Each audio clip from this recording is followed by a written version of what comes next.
मो ना हूँ रजनीकांत पाढ़ी हिंजिली निर्वाचन मंडली भारतीय जातीय कांग्रेस विधायक प्रार्थी। माँ श्यामला पीठ में आज बैठक कर मुख्य उद्देश्य हूँ गला मे 24 तारिख में कलेक्टर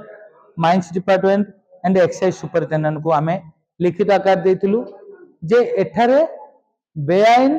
बेधड़क मद बाली माफिया मान एवं पत्थर फुटा चलछि किंतु कौन प्रकार पदक्षेप न नेबारु पुणी आम 18/6 तारिख रे आमे जिलापाल ऑफिस सम्मुख रे गण विक्षोभ करथिलु। तार मध्य प्रभाव आज पर्यंत किछि पड़िनी। प्रभाव पड़ी कौन ये जो माइंस डिपार्टमेंट रे अक्षय सामल बोली जन अछंती कृपानिधि चौधरी को सी घंट घोड़े रखिंट आस्का आईआईसी थ्रो रे द्वारा जदि कंप्लेनेंट मु मते न जनाई से 24/6/2024 दिन गोटे एनक्वायरी करदे सब ठीक अच्छे किंतु आरटीआई से देइचंती जे आज पर्यंत 2024 मसीह मात्र 1030 सीएम बाली सुधानिधि चौधरी उठे किंतु आपण माने देखिथिबे सारा दुनिया देखुची दिन को कम से कम हाइवा और टिपर मिसे 150 रु 200 बाली उठुची तो गोटे दिन रे उठी गला। हेले जो माइंस डिपार्टमेंट ये गोटे दिन रो देइचंती ना गोटे वर्ष रो देइचंती कारण वर्ष को 18,000 उठेबा अच्छी दिन को तो सी पाखापाखि उठाउछंती 1000 रु 1500 सीएम उठाउछंती 8-10 दिन रे उठीगला बाली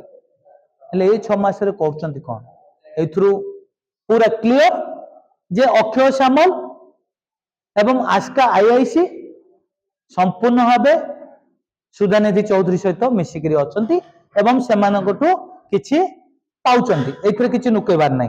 मत शुणा बाध्य हिंजी निर्वाचन मंडली रे किए गुंडागिरी करी एठी चली पारिबनी किए ऑफिसर राज करी एठी चलै पारिबनी से माने कृपानिधि चौधरी रो बाली टेंडर बंद हबो ही हबो एटा म आपन को कहूची 19 तारिख रे देखिबे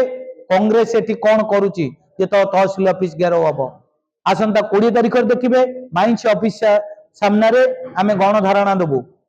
तापरे हाईकोर्ट जीवु मु भी देखा चाहूँ मोर कार्यकर्ता मान द्वारा राम सावत हिंजिली पौरपालिका पूर्वतन सभापति जी हिंजिली कांग्रेस तरफ माँ श्यामला पीठ में 5/7/2024 शुक्रवार दिन प्रस्तुति बैठक होता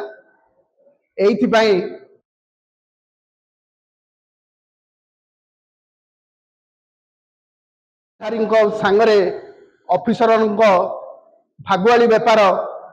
विरुद्ध रे हिंजिली कांग्रेस स्वर उत्तोलन आगामी दिन में करिवो। ऑफिसर माने राजस्व आदाय करिवे कोन राजस्व आदाय नारे लीजदारी आ ठिकादार संगे मिसी बेपार करुचंती तेणु आगामी दिन में आ विरुद्ध रे